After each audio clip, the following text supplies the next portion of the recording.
Hey, what's up? In this video, I'm gonna show you 5 basic 15-minute pasta sauces that are super versatile and will cover a pound of the pasta of your choice. I'm also gonna show you some restaurant moves that you can use in the home kitchen to bring these pasta sauces to life in the final dish, especially the last one. That sauce is really insane. First up is vodka sauce. It's creamy, it's rich, it's a touch spicy, and I think it's really underrated by home cooks. To make it, I'll drop a big pot of water on the stove for my pasta, then I'll grab a heavy bottom pot with at least 4 quarts of space and drop it over medium heat. Once that's hot, I'll add in a long squiggle of olive oil, or about 40 grams worth, then 75 grams of minced shallots, 20 grams of minced garlic, and then a strong pinch of salt. I cut the shallots into a brunoise, or a very, very small dice, because I want them to melt into the sauce instead of being texturally significant. And if you don't have shallots, of course, you can go for red onions. Just make sure to cut them really small, like this. After a stir and about 5 minutes of sweating over medium heat, the shallot garlic is translucent and softened. So next I'll add in 30 to 40 grams of chopped Calabrian chilies, 2 to 3 grams of chili flakes,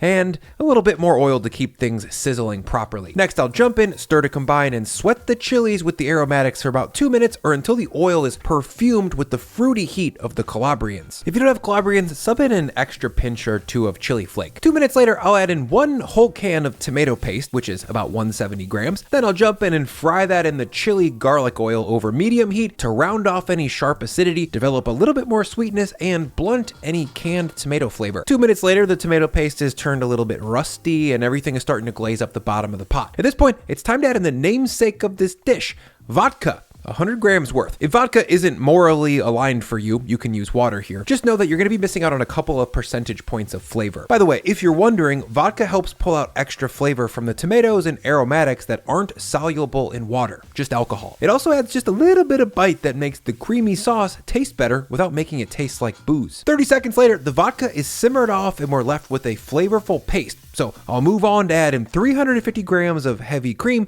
then I'll stir that in and gently bring this up to a simmer over low heat because cream can pretty easily grip the pan and scorch if you use higher heat. Now I'll lazily, slowly bubble this sauce for about 5 minutes while I drop 1 pound of fusilli into water that I've salted generously. I love fusilli for this dish because the creamy sauce gets caught in these little spirally folds, and that gives you a high sauce to pasta ratio. And when your sauce tastes as good as this one, that's a good thing. 1 minute before the pasta's done cooking, I'm gonna scoop out about a cup's worth of pasta water in case I need to thin this sauce out later on. Sometimes I need it, sometimes I don't, but it's a good thing to have boiling hot water around to thin out your pasta instead of lukewarm tap water. At the 9-minute mark, I'm gonna take a little bite ski to test for doneness, and we're good. Just a hair past al dente is what I personally prefer. Back at the sauce, the final texture should be what we call in restaurants nappe. That means the sauce clings to the back of a spoon, but it leaves a nice trail when you pass your finger through it. To finish this dish, I'm gonna flip my drained fusilli into the pot, then add in 75 grams of butter and 50 to 75 grams of grated Parmesan. Now I'll just stir that in off heat to melt in the dairy. Once melted, the sauce should be clinging to each noodle, but not so clingy that it's gloppy or sticky. The overall texture should look smooth and velvety, like this. The final step for all pasta dishes, of course, is to taste for seasoning.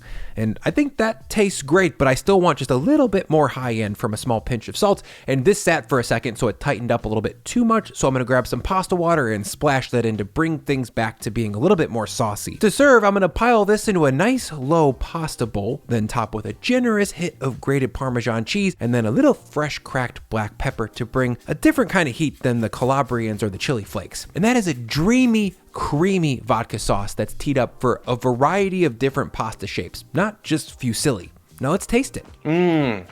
That is a freaking party food. It's creamy, it's craveable, it's comforting, and it's so freaking flavorful, guys. The little folds in the fusilli perfectly hold this creamy tomato sauce, and then the whole thing is tied together with some Parmesan cheese.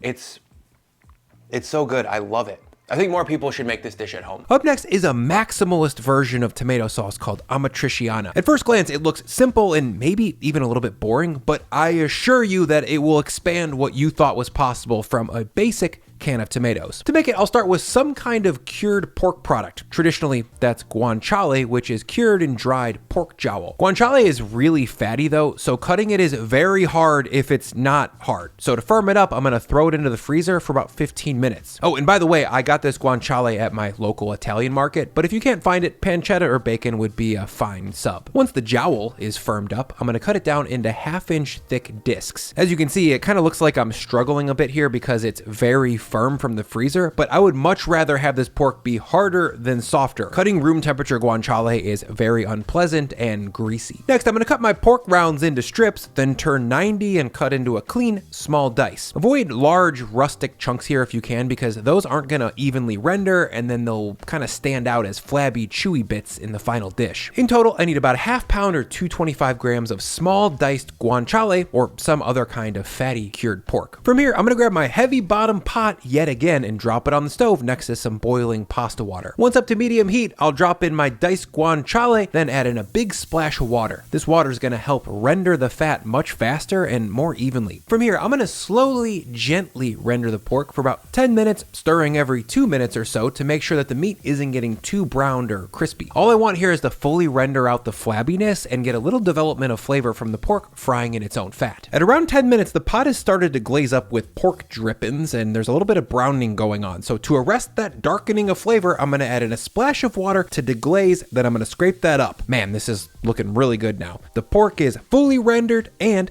tender with zero flabbiness. Next, I'm gonna move this pork over to a bowl to hang for a sec while I cook the tomato part of this sauce. Back over medium heat, I'll add in 60 grams of olive oil, then 200 grams of small to medium diced red onion, 20 grams of minced garlic, and a strong 3-finger pinch of salt. Ooh, I'll also add in a little bit more water to loosen up the remaining porkiness stuck on the pan. From here, I'll just jump in and scrape that up and sweat the onions and garlic gently over medium-low heat for about 5 to 10 minutes until things are nice and soft. At that point, things will look caramelized, but that's just the meatiness from the pork coming up. Next, I'll add in 20 grams of finely chopped Calabrian chiles, stir those in, and then fry off with the aromatics. Again, if no Calabrians, sub in about a gram of chili flake, but you should just get them. Whole Foods, Trader Joe's, Italian markets, international grocery stores, and Amazon all stock them. They're delicious. Get them now. Okay, chilies are sizzled and the oil's looking really flavorful. So from here, I'll add in 25 grams of tomato paste, then stir in and fry for about 2 minutes or until it's taken on a bit of a rusty color. Tomato paste is like tomato bouillon. It increases the amount of tomato flavor instantly and substantially. I almost never make a tomato-based sauce without it because it ups the perceived tomatoiness of the sauce by at least 50%. Once the paste is fried off, I'll add in 100 grams of dry white wine. I'll stir that in to deglaze the pot, then I'll reduce until the wine is fully cooked off or until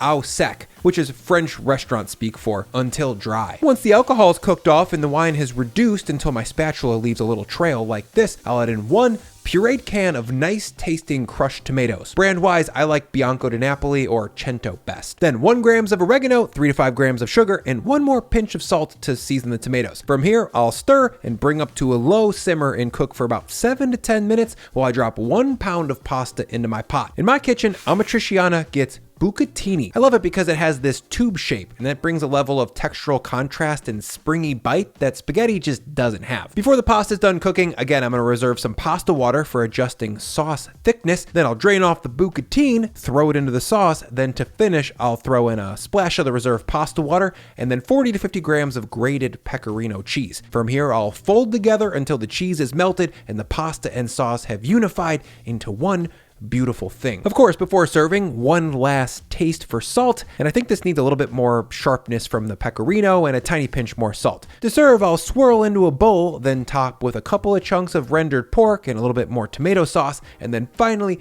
a hefty dose of grated pecorino cheese. And that's Amatriciana, the queen tomato sauce. For me, it possesses a depth and delicacy of flavor that you just don't get from a basic marinara or a spicy arrabbiata.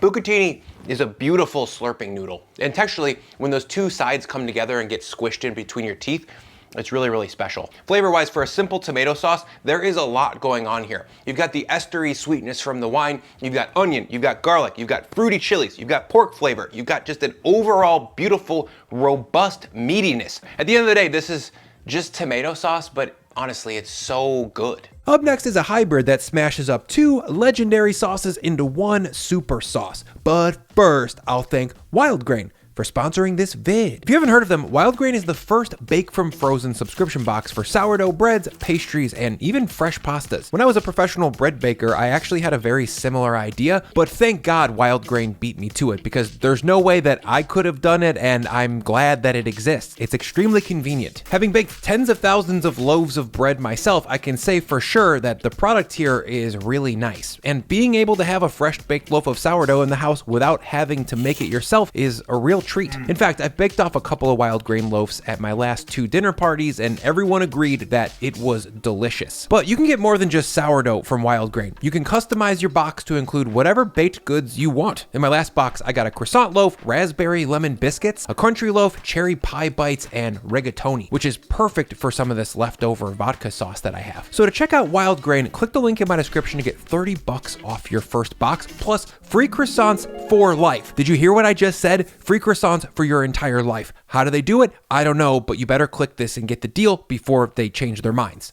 Up next is a sauce I call Alfredo e Pepe. It's everything you could possibly want in a cheesy pasta sauce. To make it, I'll drop 50 grams of butter into a warm pot and melt it. Then I'll get a roux going on by adding in 20 grams of all-purpose flour, then whisking with a silicone whisk so I don't scratch my duchy. Then I'll stir this up until the flour is lumpless and unified with the butter. From here, I'll sizzle this on low heat for about 1 minute to cook off the raw flour taste. Next, I'll add in 500 grams of half and half while whisking to prevent lumps. I like half and half for this sauce because it's richer than milk, so the sauce is a little bit creamier, but it's lighter than heavy cream, so it doesn't get too thick or gloppy. Half and half gives you that silky, cheesy finish without overwhelming the other flavors. Once this sauce is up to a low simmer, you can see the flour has thickened things up. So from here, the heat's gonna get turned down to really low or even off while I cook my pasta. Over here, I'll add in 1 pound of fettuccine. No, stop it, dude. It's not time to become one of those guys that says Italian words with an Italian accent. But notice that while I'm adding it, I'm spinning it and twirling it. That's because fettuccine loves to piss me off and stick together. So I really go out of my way in the first 2 to 3 minutes of boiling to make sure that the individual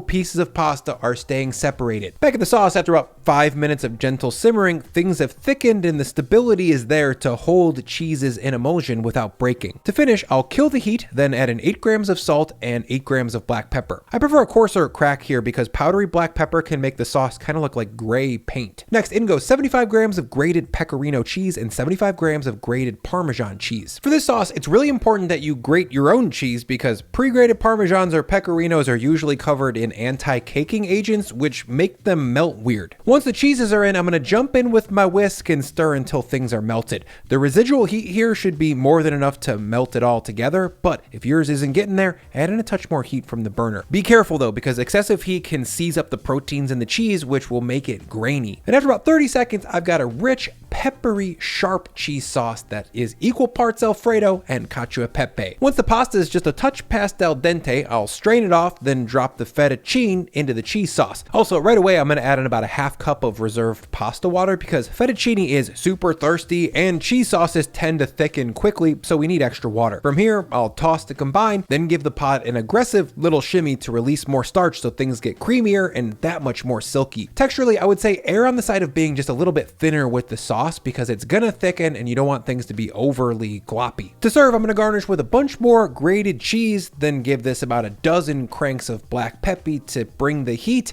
and to sharpen things up. Finally, I'll hit it with a drizzle of olive oil to make it lean even more towards cacio.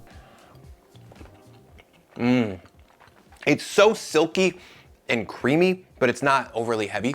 You get sharpness from the pecorino, you get some heat from the black pepper, or like a lot of heat from the black pepper. You get this bright green, fresh tasting olive oil because we put that on top, and then the round umami flavor from the Parmesan kind of ties everything together. It's everything you want in a cheesy, starchy pasta. Up next is a green pasta sauce called Pesto. You've heard of that. Today I'm going to show you how to make a really good version of it. To start, I'll put 100 grams of cubed parm into a food processor. I don't like pre-grated parm because it makes a pasty pesto. The Parmesan cubes break down into a coarse texture that gives the sauce a lot of textural interest and a lot more lively Parmesan flavor. After a quick 30-second pulse, when I stop to take a look, you can see that this looks gravelly. It's exactly what I want. The pieces look like Moroccan couscous or like soil. Next, I'll add in 100 grams of untoasted pine nuts, 125 grams of olive oil, and 100 grams of destemmed fresh basil. Yes, that is a ton of basil. It's basically 2 of these $7 clamshells, but to make a meaningful amount of pesto, you need a lot of basil, and the results here are going to be worth the investment of your $14. Trust me. Also, no toasting on the pine nuts because in my testing, the flavor of the final pesto was basically the same whether the pine nuts were toasted or untoasted. The last thing in is 5 grams of salt, then I'll pop on a lid and spin for about 30 seconds or until the nuts and basil are well broken down. A quick note, don't overspin this because you'll heat things up, which will round off the freshness of the $14 worth of basil, and it'll start to turn things brown. And stop. After about 20 to 30 seconds, you can see that we've got a super bright green pesto. Everything is broken down in here, but it's not broken down so much that it's become a paste. It's still saucy. If yours is looking a little bit too tight at this point, you could drizzle in a little bit more olive oil. To use this pesto, I'm gonna drop 1 pound of spaghetti into a salty pot of boiling water. Oh no, that's not how you do that, bro. Next, I'll pour off the pasta water after reserving a little bit. Then the pasta goes back into the pot, and then I'll drop in a ladle of pasta water to keep things loose. Then I'll drop in all of my pesto. There we go. From here, I'm gonna whip things around a little bit to get the pesto incorporated and to get things sauced up. The Parmesan's gonna start to melt a little bit, and that's fine. You don't want a full melt, but a little bit will actually help the sauce cling to the pasta. And there we go. Emerald green pesto and spaghetti. You can actually see how the Parmesan and pine nuts colluded to make things creamy. To serve, I'm gonna twirl and twist it into a low bowl, then top up with some grated Parmesan and a few chopped pine nuts to bring a bit of crunch to the top couple of bites. I love this pesto for pretty much all pasta shapes, but it's also great for white pizza or topping skin on fish like trout or salmon, or putting on a salad with arugula, tomatoes, and fresh mozzarella.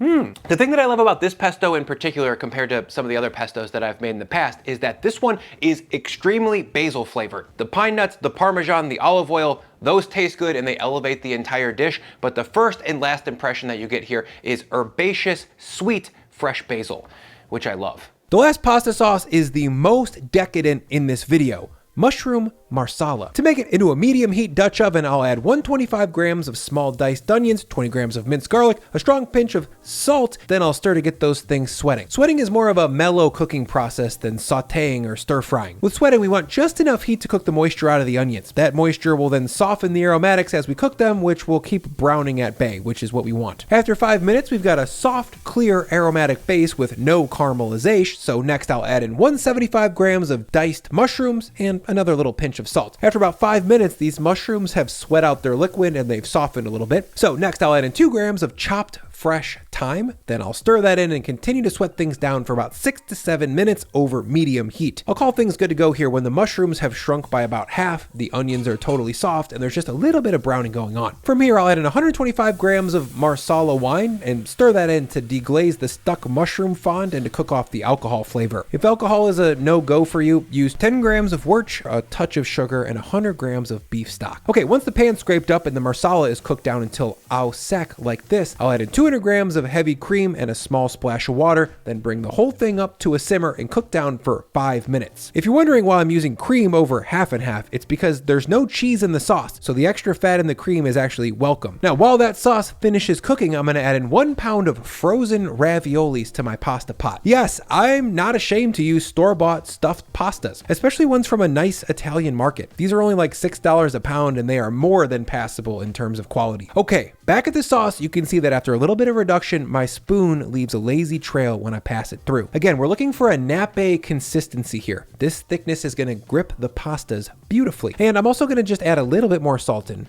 That's gonna do the trick before the pasta goes in. Okay, these frozen pastas are made with fresh pasta, which means that they cook really quickly. So after 4 minutes, I'm gonna lift them out, then drop them into my finished Marsala sauce. From here, I'm gonna bring the sauce up to a very bare simmer and stir things to get the pasta bathed in the sauce. To serve, I'm gonna pile some raviolis into a bowl, then shower with some Parmesan, then just a little bit more mushrooms and sauce on top. Now let's taste it.